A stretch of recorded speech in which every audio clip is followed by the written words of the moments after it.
है। आप सुन रहे हैं अपनी दोस्त और होस्ट लीला भट्ट के साथ चीनी कहानी कार्यक्रम।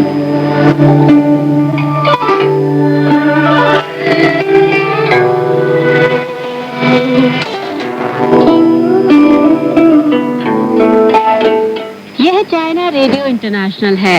सभी श्रोताओं को आपकी दोस्त और होस्ट लीला भट्ट का प्यार भरा नमस्कार।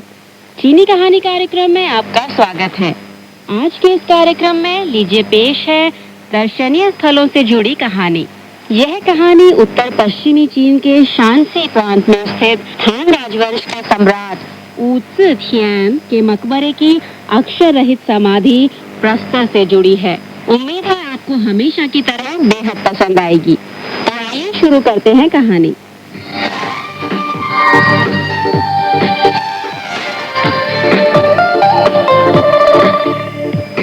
चीन के शांसी प्रांत में वेइहुआ नदी के उत्तर में शियनलिन नामक मशहूर मकबरा स्थित है। चीन के 2000 साल लंबे सामंती इतिहास में यह एकमात्र ऐसा शाही मकबरा है जिसमें 2 सम्राट दफनाए गए थे। शियनलिन मकबरे में थांग राजवंश के सम्राट ली ची और चौ राजवंश की सम्राज्ञी वू ज़ी तियान की समाधि है। दोनों पति पत्नी थे और 2 राजवंशों के प्रमुख भी। वू ज़ी तियान चीन के इतिहास में इकलौती महिला सम्राज्ञी थी, लेकिन उनके निधन के बाद उनकी समाधि के सामने एक विशाल प्रस्तर स्तंभ खड़ा किया गया और उस पर कोई शब्द नहीं लिखा गया। इसलिए वह अक्षर रहित समाधि चीन में अलग स्थान रखती है। फिलहाल शियनलिन मकबरे को विश्व सांस्कृतिक धरोहरों की सूची में शामिल करने की कोशिश हो रही है। वू ज़ी तियान का जन्म सन 624 में हुआ था। 14 साल की उम्र में वह थांग राजवंश के दूसरे सम्राट थांग ताइज़ोंग की छोटी रानी के रूप में राजमहल में बुलाई गई। युवावस्था में ही वू ज़ी तियान का अद्भुत दृढ़ स्वभाव और साहस सामने आ गया था। थांग ताइज़ोंग के पास एक तेज घोड़ा था, उसे कोई भी अपने वश में नहीं कर पाता था। वू ज़ी तियान ने थांग ताइज़ोंग से कहा, मैं उसे वश में ला सकती हूँ, लेकिन इसके लिए लोहे के चाबुक और चाकू की जरूरत है। उसे वश में लाने के लिए पहले चाबुक से मारा जाए। अगर इससे भी वह काबू में नहीं आए तो उसके सिर पर चाकू से मारना होगा। इससे भी काम नहीं बना तो चाकू से उसका गला काटना पड़ेगा। वू ज़ी तियान की बातों पर थांग ताइज़ोंग को बड़ा आश्चर्य हुआ। उसने सोचा, कोई भी सुशील और शिष्ट रानी ऐसी बात नहीं करती। लेकिन युवराज ली ची को खुद से 4 साल बड़ी वू ज़ी तियान का अंदाज बहुत पसंद आया। सम्राट थांग ताइज़ोंग के निधन के बाद वू ज़ी तियान को शाही नियम के मुताबिक भिक्षुणी के रूप में बौद्ध मंदिर में भेजा गया। युवराज ली ची शाही गद्दी पर बैठने के बाद सम्राट काओज़ोंग हो गया। ली ची हमेशा वू ज़ी तियान की याद में परेशान रहता। आखिर में कुछ समय के बाद उसने वू ज़ी तियान को राजमहल में वापस बुलाकर महारानी बनाया। वू ज़ी तियान को पटरानी के स्थान पर संतोष नहीं आया। वह तो सम्राज्ञी बनना चाहती थी। उसे एक चाल सूझी। थांग काओज़ोंग की मुख्य पत्नी सम्राज्ञी वांग शी का कोई बच्चा नहीं था, पर वह बच्चों को बहुत प्यार करती थी।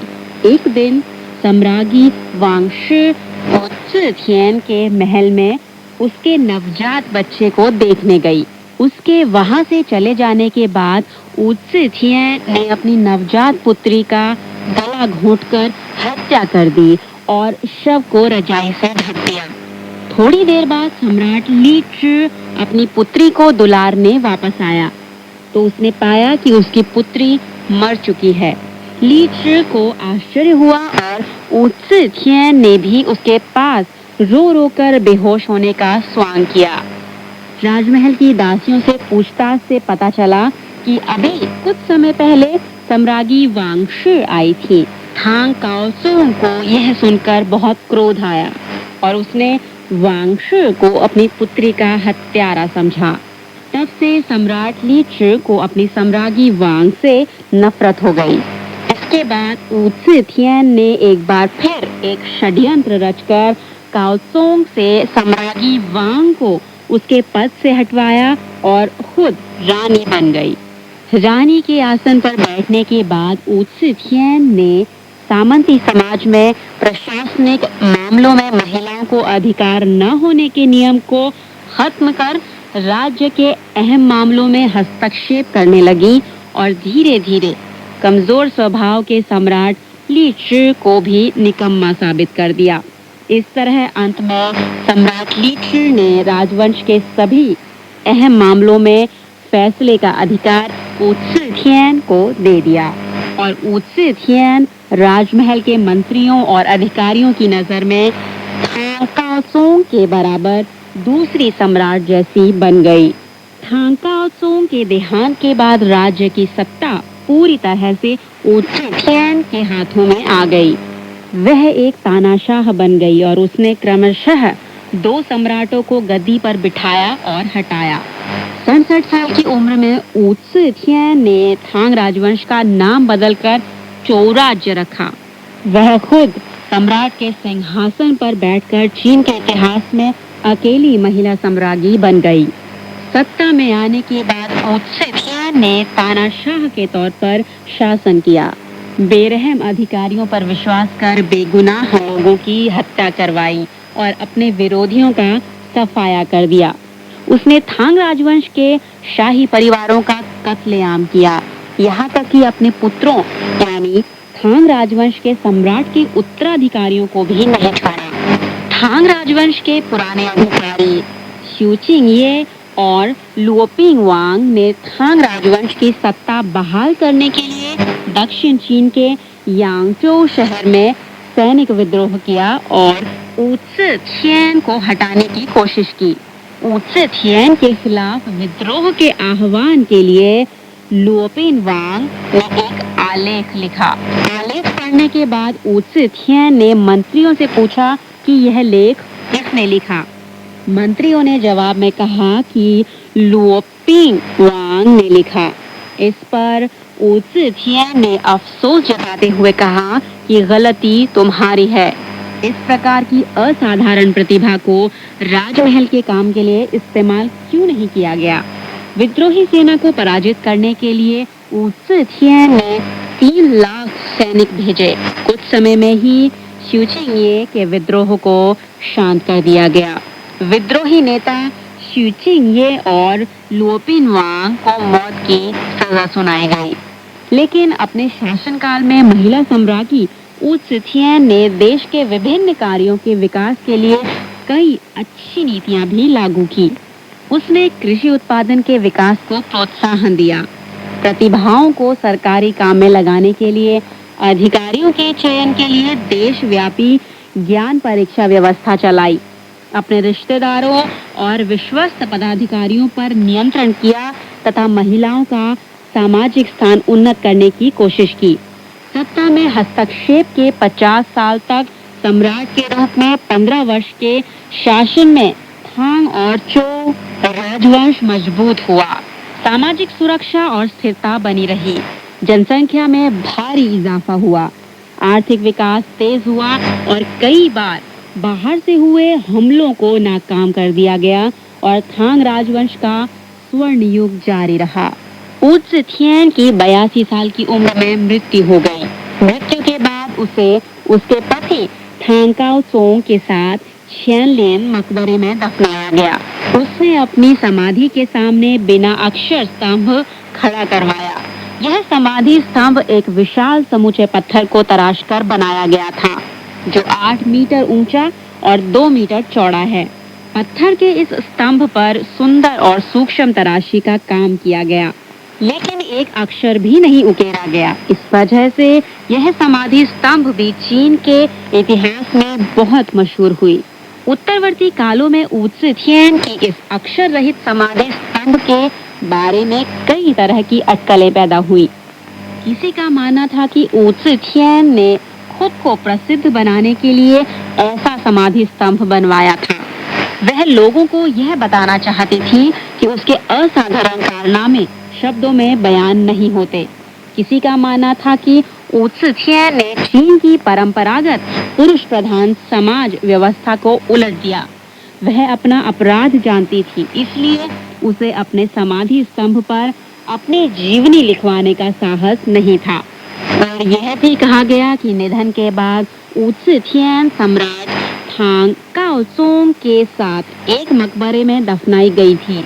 उसकी समाधि पर थांग राजवंश की महारानी अथवा चोउ राजवंश के सम्राज्ञी लिखने का फैसला बहुत मुश्किल था। इस मुश्किल सवाल के हल के लिए अक्षर रहित स्तंभ खड़ा करना उचित था, लेकिन ज्यादा लोगों का मानना था कि अक्षर रहित समाधि स्तंभ खड़ा करने में ऊ त्सी थियन की विवेकता जाहिर हुई थी, क्योंकि वह जानती थी कि उसकी मृत्यु के बाद लोग उसका तरह तरह से मूल्यांकन करेंगे। एक समाधि स्तंभ में उसके जीवन भर के कार्यों का उल्लेख करना मुश्किल था। इस तरह बिना अक्षर का समाधि स्तंभ खड़ा करके उसका मूल्यांकन करने की छूट उत्तरवर्ती लोगों पर छोड़ी जानी चाहिए।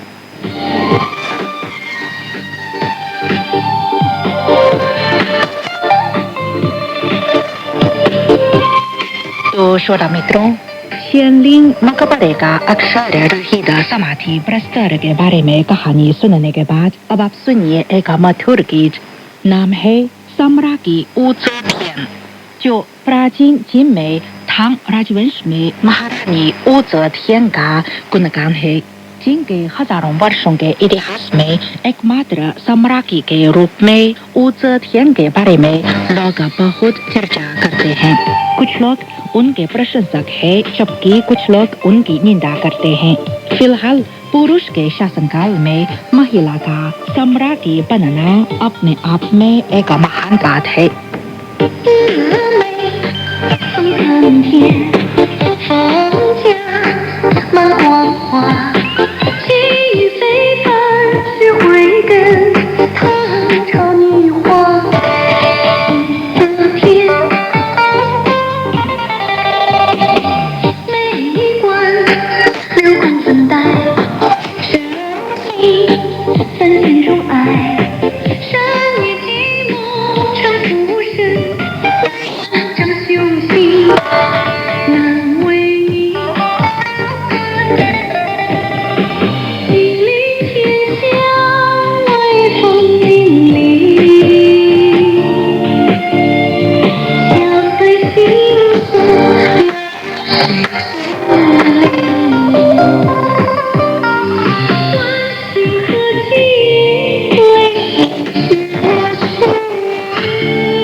गीत के बोल कुछ इस प्रकार है वो एक सुंदरी, बेहद साहसी और बहादुर। वो है महारानी ऊ त्सी थियन, जो है थांग राजवंश की सम्राज्ञी, बेहद बुद्धिमान और वीरांगना की है जैसी। राजवंश की बनी सम्राज्ञी किया विश्व में कीर्तिमान। कौन जानता है उसके मन का भाव। किया राज 20 वर्षों तक वो है लोगों के लिए दोनों नायिका और खलनायिका। सचमुच है वो एक बहादुर महिला ऊ त्सी थियन।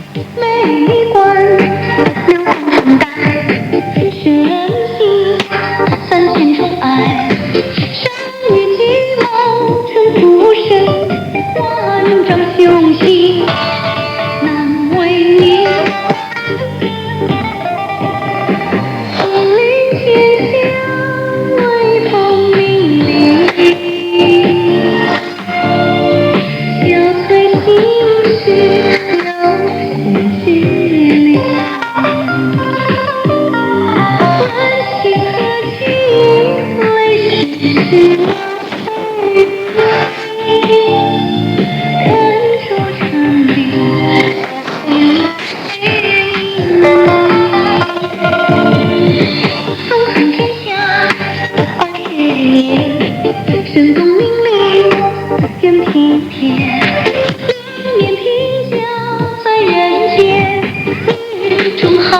天，武则天。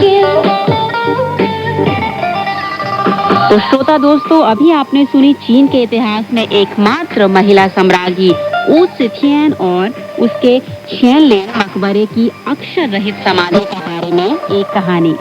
तो दोस्तों, आज के चीनी कहानी कार्यक्रम का यह अंक यहीं समाप्त होता है। उम्मीद करती हूँ आपको कहानी हमेशा की तरह बेहद पसंद आई होगी। तो दोस्तों, अगले अंक पर फिर होगी आपसे मुलाकात।